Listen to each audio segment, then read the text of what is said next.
Bienvenue dans cet épisode numéro 5 de Reset Your Mind, le podcast dédié à votre leadership personnel et professionnel, ou comment reprendre la main sur votre carrière, votre business, sans vous épuiser tout en osant rêver grand. Aujourd'hui, j'avais envie de vous partager une expérience qui m'est arrivée il y a quelques temps et qui m'a amenée à beaucoup réfléchir. En quelques mots, je suis dans un événement qui regroupe l'univers web et plus précisément du produit et de la tech. Donc beaucoup de profils de développeurs, de product managers, de data scientists ou de data analysts. Et les participants qui sont présents sont issus de différentes sociétés, de différentes cultures et de différentes maturités dans cet écosystème. Cet événement est organisé pour justement partager sur les retours d'expérience. Et j'assiste à différentes présentations de sujets assez intéressants. Je suis là avec une partie de mes équipes et vraiment les sujets sont sympas, mais bon, je m'attends à rien de particulier ce jour-là. Et là, arrive une intervenante, une femme, qui monte sur scène et en moins de 5 minutes, je pense que j'ai pris une des claques les plus magistrales que j'ai prises depuis longtemps. Cette claque m'a fait réfléchir pendant plusieurs jours, voire plusieurs semaines. Et c'est ce sentiment, cette réflexion que j'avais envie de partager avec vous. Je vous propose de reprendre l'histoire depuis le début. Je vais essayer de vous la raconter le plus fidèlement possible. Je suis donc dans cet événement, une conférence, entourée de 150 à 200 personnes, je pense, autour de moi. La salle est plutôt sombre, c'est le milieu de l'après-midi, donc plutôt propice à une sieste discrète. Enfin, on sent que l'atmosphère est un peu fatiguée. Toutefois, cette femme monte sur scène. Elle ne parle pas tout de suite. Silence. Elle nous regarde, tranquillement. On la sent un peu fébrile, avec un peu de trac. On la sent aussi, en même temps, très à l'aise. Elle sait clairement pourquoi elle est là. Elle est en jean, basket ultra coloré, t-shirt coloré aussi. Ce n'est pas un gabarit hors norme, on voit que c'est une sportive, donc assez musclée. Mais voilà. Elle ne parle pas tout de suite. Elle garde le silence pendant quelques instants. Et il se dégage d'elle, alors même qu'elle n'a pas prononcé le moindre mot, une certaine aura, quelque chose. Elle commence à parler. Elle se présente comme Data Product Manager et elle commence à nous raconter une histoire, son histoire. Parce qu'avant d'être Data Product Manager, elle était sportive de haut niveau. Elle est double championne du monde et médaillée olympique d'escrime en équipe. Le palmarès est hallucinant. Si elle en est fière, ça se sent, il n'y a pas du tout d'arrogance quand elle nous présente son cursus. Juste un fait, totalement assumé. Vous vous en doutez, à ces mots, la salle se concentre un petit peu plus et se réveille, car ça attise forcément la curiosité de tous. Une tech ex-sportive de haut niveau, médaillée avec une liste de médailles longue comme le bras. Et puis, il émane vraiment quelque chose d'elle. Donc, d'entrée, l'audience est captivée. On a cette impression que ce n'est pas elle qui s'expose à nous sur cette scène, mais que c'est plutôt l'inverse. C'est nous qui nous exposons à elle. C'était assez étrange. Elle parcourt la salle et donc commence son histoire. Le discours est calme, très posé. Elle a une voix qui porte, même si au début on la sent un peu tremblante. Cette voix s'affirme au fur et à mesure et elle nous emporte complètement avec elle. Elle navigue sur la scène, elle occupe l'espace. Encore une fois, la scène lui appartient. Il n'y a pas d'arrogance dans sa posture. Elle est juste là où elle doit être.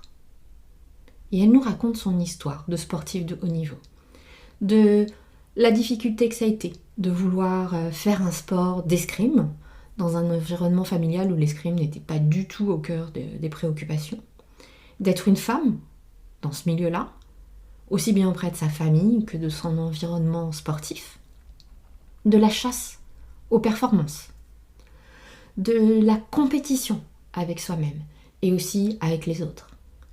Elle parle des pots de banane et des obstacles qu'il a fallu franchir.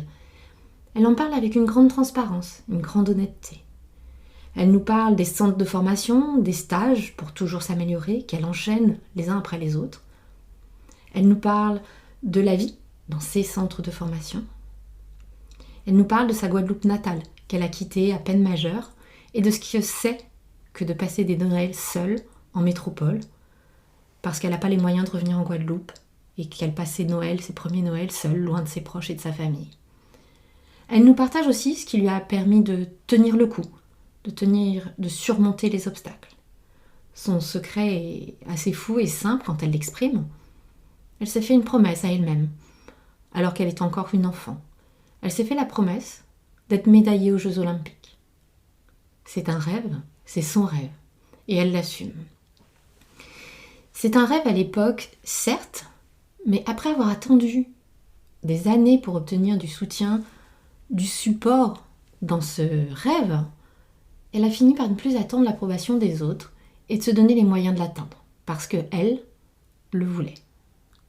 Tout au long de son pitch, de son histoire, il y a un magnétisme, une présence qui augmente au fur et à mesure de l'avancement de son histoire. On sent à travers elle, à travers son vocabulaire, à travers son langage corporel, de la manière dont elle se déplace sur scène, on sent la compétitrice. Elle est là, elle a un but, et elle va tout donner pour l'atteindre. Puis on arrive au passage des JO de 2004 à Athènes. Elle est capitaine de l'équipe d'escrime et le match de la sélection finale est un échec. C'est une horrible déception. Elles échouent et c'est l'anéantissement total pour elle et pour son équipe. Elles sont effondrées. Elles accusent le coup, toute l'équipe. Mais le rythme de la compétition ne leur laisse pas beaucoup de répit. Elles vont devoir disputer ce qu'on appelle la petite finale pour la médaille de bronze. Elles partent perdantes. Tout le monde voit déjà leurs adversaires, des Canadiennes, remporter cette fameuse médaille de bronze. Alors, elle va aller chercher au fond de ses tripes ce pourquoi. Pourquoi elle est là, pourquoi elle a fait tous ces sacrifices. Et la guerrière reprend le dessus. Elle n'a pas fait tout cela pour ça. Elles n'ont pas fait tout ça pour s'arrêter là. Elle reprend le dessus, déjà pour elle, et elle reprend le dessus pour ses coéquipières. Lorsqu'elle nous raconte tout le passage de discussion avant de rentrer dans le gymnase, quand elles sont dans le sas d'attente face à l'équipe adverse, il n'y a plus un bruit dans la salle parisienne. Nous sommes tous suspendus à ses lèvres. Dans ce sas d'attente avant de rentrer dans le gymnase, l'équipe adverse est présente. Et pour rappel, ce sont les Canadiennes qui comprennent donc le français. Et là, elle nous raconte ce qu'elles se disent, ce qu'elle dit à ses coéquipières. Il est tout simplement hors de question de repartir sans médaille. Elles n'ont pas tout sacrifié, chacune d'entre elles, pour en arriver là et laisser tomber maintenant. C'est hors de question. Alors elle les remotive toutes, une par une. Et vous savez comment elle fait ? Elle reprend le pourquoi de chacune d'entre elles. Pourquoi ces années d'efforts ? Pourquoi elles en ont autant bavé ? Pourquoi est-ce qu'elles ont accepté tous ces sacrifices ? Pourquoi ces années de labeur, de blessures, de souffrance physique et de souffrance morale ? Certainement pas pour repartir sans médaille. Elle trouve les mots pour chacune de ses coéquipières, car elle les connaît toutes par cœur. Ça fait des mois, des années qu'elles s'entraînent côte à côte, qu'elles rêvent côte à côte, qu'elles suent sang et eau ensemble côte à côte. À avoir des conflits aussi entre elles, parce qu'on n'arrive pas à ce niveau-là si on n'a pas un caractère fort et bien trempé. Elles ont toutes, chacune, traversé des épreuves difficiles pour en arriver là. Et pendant qu'elles nous racontent ce moment qui se déroule dans ce sas, encore une fois, devant l'équipe adverse, nous, la salle parisienne, on n'est plus ici à Paris et maintenant, on est avec elle, on est là-bas. Cette femme occupe tout l'espace, elle nous tient. Son vocabulaire n'est pas tendre, il n'est pas policé. Elle parle là aussi, devant nous, avec ses tripes, avec son histoire. Elle a la voix qui monte, qui crée, qui vient du plus profond d'elle-même. Et on sent qu'en motivant ses équipières, c'est elle aussi qui la remotivée à l'époque. Peut-être que vous avez reconnu de qui il s'agissait. Il s'agit de Sarah Danante et des JO de 2004, à Athènes donc. Peut-être que vous connaissez aussi la fin de l'histoire. Elles ont gagné, sur le fil du rasoir, parce qu'elles n'ont rien lâché jusqu'à la dernière minute. Et quand on revient de si loin, alors que tout le monde pense que c'est déjà plié, il faut une sacrée force de caractère, de résilience et de persévérance pour tenir. De savoir pourquoi on est là. Alors, pourquoi je vous raconte cette histoire ? Au-delà du fait que j'avais envie de mettre à l'honneur cette femme inspirante que la vie a eu la bonne idée de mettre sur ma route, j'avais plusieurs raisons de vous partager cette histoire. Si aujourd'hui Sarah est médaillée avec un palmarès hallucinant, c'est à elle qu'elle le doit. Si aujourd'hui Sarah a réussi à se reconvertir, c'est à elle qu'elle le doit. Ce n'est pas facile, mais elle nous montre que c'est possible de croire en ses rêves et de les réaliser, même lorsque personne ne croit en vous. Ma deuxième raison, c'est forcément pour mettre en exergue ses qualités de leader. Et comme quoi, il y a plusieurs façons d'exprimer son leadership. Un ou une leader connaît son équipe au-delà des compétences techniques. C'est ce qui fait sa force et sa capacité à rebondir, à fédérer son équipe pour traverser les adversités qui peuvent se présenter sur la route.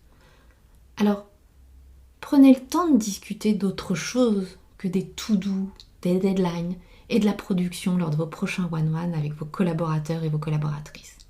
Apprenez-en un peu plus sur leur vie perso, sur ce qui les drive, les motive, les ressources, leur redonnent de l'énergie au quotidien.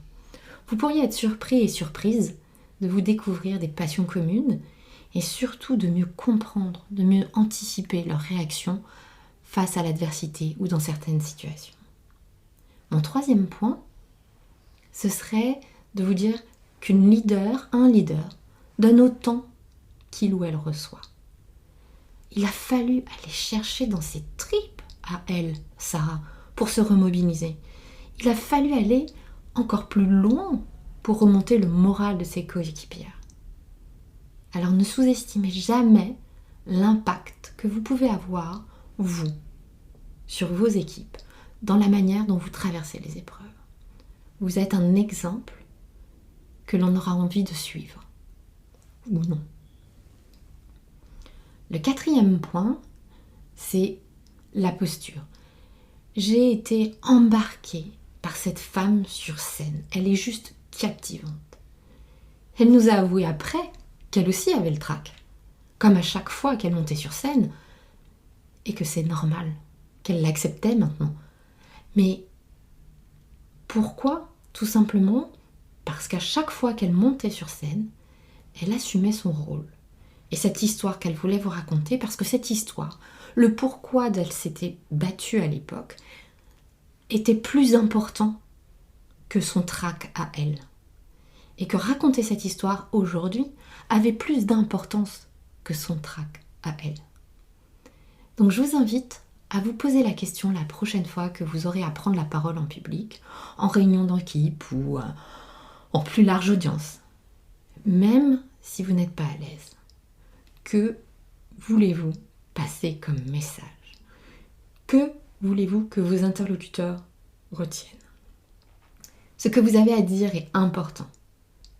En revanche, si vous le dites à demi-mot, à demi-voix, votre message ne portera jamais autant que si vous êtes à 200% investi.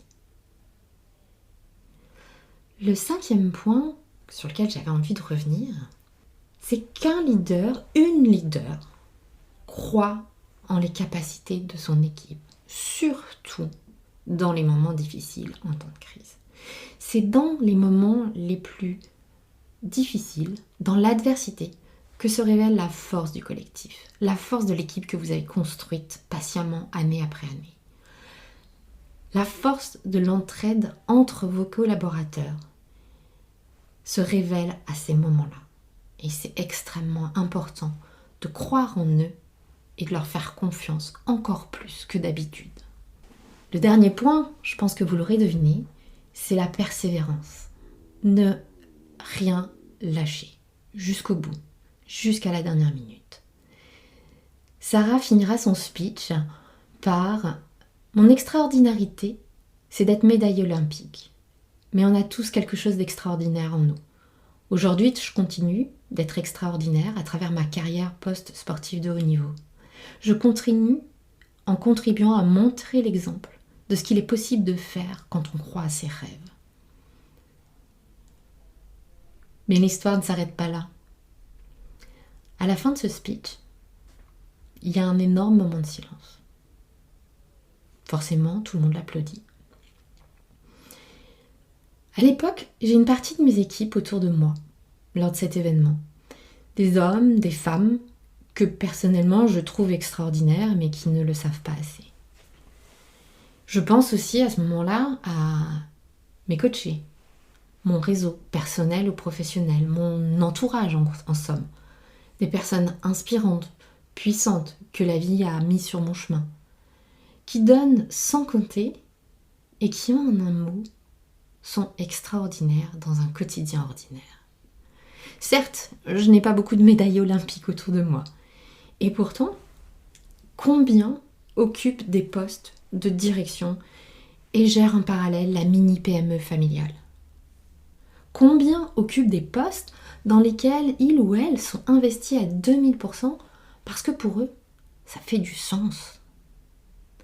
Combien lancent ou reprennent des business et osent sortir des sentiers habituels alors que personne n'y croit vraiment? Cette rencontre m'a fait réfléchir pendant plusieurs semaines, voire plusieurs mois, et m'a permis de me focaliser sur toutes ces choses qui semblent si anodines et qui pourtant font de nous des héroïnes, des héros au quotidien. Alors aujourd'hui, j'avais envie de vous inviter à prendre un instant pour réfléchir à ce que c'est réellement aujourd'hui d'avoir un job et de gérer une famille. D'avoir un job et de gérer une maison. Et quand je parle de famille, je ne parle pas uniquement de famille à travers les familles avec des enfants. Une famille, c'est aussi des ascendants, des fratries. C'est parfois aussi être aidant, accompagnant, et d'avoir une mini PME à gérer à la maison. C'est aussi parfois être bénévole d'organismes extérieurs, parce que ça compte et que ça a de l'importance pour nous. J'aimerais que vous preniez un moment de réflexion pour vous rendre compte de votre extraordinarité ordinaire. Car vous aussi, vous êtes extraordinaire au quotidien. De prendre 100 décisions par jour, d'améliorer vos compétences et vos connaissances, d'assurer jour après jour et de continuer de rêver et d'être ambitieuse ou d'ambitieux, de prendre soin de vous et de chercher cet équilibre si mouvant. De continuer à gérer le boulot, la maison, la famille, les activités des enfants si vous en avez. De rester curieux, de continuer à oser de nouvelles choses et de continuer à vouloir plus.